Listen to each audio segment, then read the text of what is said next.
ये क्या है? पीछे वालों को दिखाई पड़ रहा है? ये क्या है? जोर से बोलो। दीपक, दिया, जो भी है। हाँ, दिया सुन लिया हमने आपको, दिया है। पर ये तत्व ज्ञान नहीं है, पद ज्ञान है। जैसे किसी को डॉक्टर कहना, एक्टर कहना, आईजी कहना, डीआईजी कहना, मंत्री कहना, मुख्यमंत्री कहना, ये सब क्या है? पद है। ये ज्ञान नहीं है, तत्व ज्ञान नहीं है।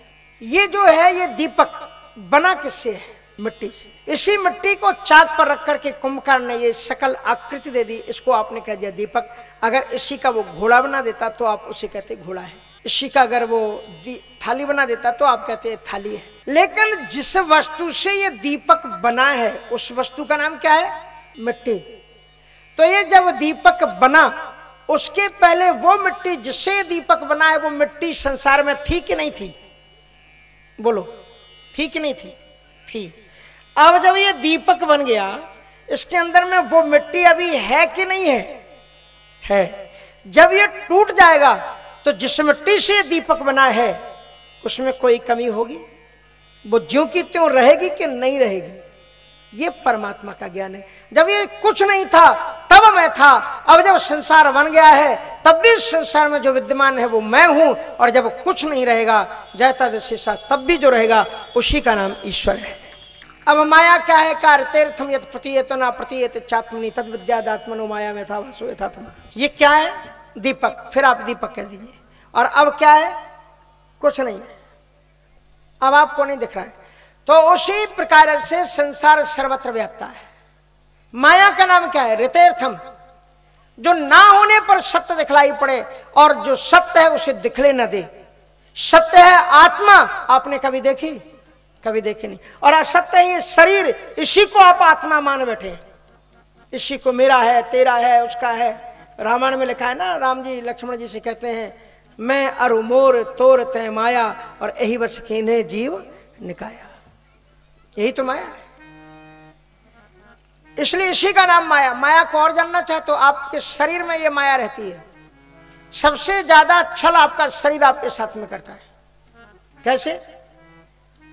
आपने बचपन में अपने फोटो को देखा, आपके सामने दर्पण रहता है, रोज दर्पण देखते हो ना। आजकल तो दर्पण युग है। पुराने जमाने में तो आंगन में एक ही दर्पण होता था, उसी में चारों भाई कंघी कर लेते थे। और अब तो एक एक कमरे के अंदर में आधी आधी दीवारें कांच की।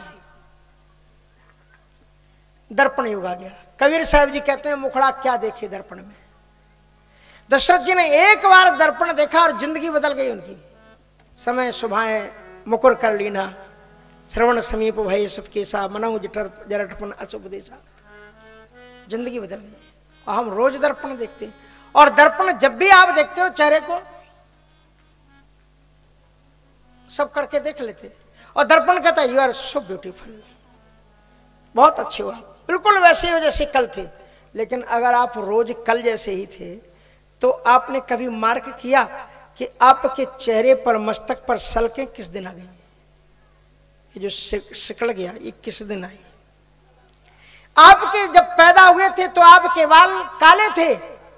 आप जरा हमें नोट करके बताना, एक बाल में वो चिन्ह लगा दो और फिर मुझे बताना किस तारीख को ये सफेद हुआ। ये शरीर आपके साथ में छल कर रहा है, बदलता चला जा रहा है, और आपको कह रहा है हम जैसे तुम्हारे हैं वैसे ही हैं जैसे आए थे। इसी का नाम माया है। सामने प्रतिघटित होती रहे घटना, और वी कांट कैच दैट। हम उसको पकड़ नहीं सकते, हम जान नहीं सकते। इसी का नाम माया है, इल्यूजन है। इसी का नाम माया है। तो कहने का मतलब यह है कि इसका नाम माया है। ऋतेर्थम यत् प्रतीयते। तीसरा चीज कहते हैं कि परमात्मा इस संसार में व्याप्त कैसे है। यथा महांत भूते से भूते सोचान चेसनु गृहीत एव कैसे। तो जिस प्रकार से आकाश में हवा व्याप्त है, ये आप जरा गौर से देखें। ये क्या है? जोर से बोलो। ये फूल है। और ये क्या है? यही फूल माला के रूप में परिवर्तित हो गया है। अब मैं कहता हूं कि इसके अंदर कोई और भी चीज है। जोर से बोलो। धागा है। धागा है इसके अंदर, ये कह रहे ना आप कि धागा, और मैं कह दूं कि नहीं है, आप मानोगे मेरी बात को? अगर अरे मैं वेदांती जी हूं, इतना बड़ा पीएचडी, हम कहेंगे इसमें धागा नहीं है, मानोगे नहीं आप हमारी बात? नहीं मानेंगे। इसी प्रकार से कितना भी बड़ा वैज्ञानिक, कितना भी बड़ा बुद्धिजीवी कहे कि संसार में ईश्वर नहीं है, कहना बिल्कुल गलत। क्योंकि बिना धागा के, यद्यपि ये धागा दिखलाई नहीं पड़ रहा है, पर बगैर धागा के माला बन ही नहीं सकती। उसी तरह से ईश्वर दिखलाई नहीं पड़ता है, लेकिन फिर भी समय से पेड़ों का खिलना और सूर्य का उगना, सांझ का ढलना, फूलों का कुमलाना, मुरझाना, खिलना, पतंगों का तैरना, मरना, जीना, ये सब बगैर ईश्वर के हो ही नहीं सकता है। गृहीत एवकेशेषु सर्वत्र ईश्वर व्याप्त है। और एतावदेव जिज्ञासम तत्व जिज्ञासुन आत्मना अन्वय व्यतिरेकाभ्याम यत्स्यात् सर्वत्र सर्वदा। अन्वय व्यतिरेक भाव से परमात्मा सर्वत्र व्याप्त है। ये 4 श्लोकों का ज्ञान दिया है। बाद में बताया चतुर्थ श्लोक ये पुराण किसे कहते हैं, तो पुराण का वर्णन करते हुए कहते हैं अत्र सर्गो विसर्ग च स्थान पोषण मोत्या। ये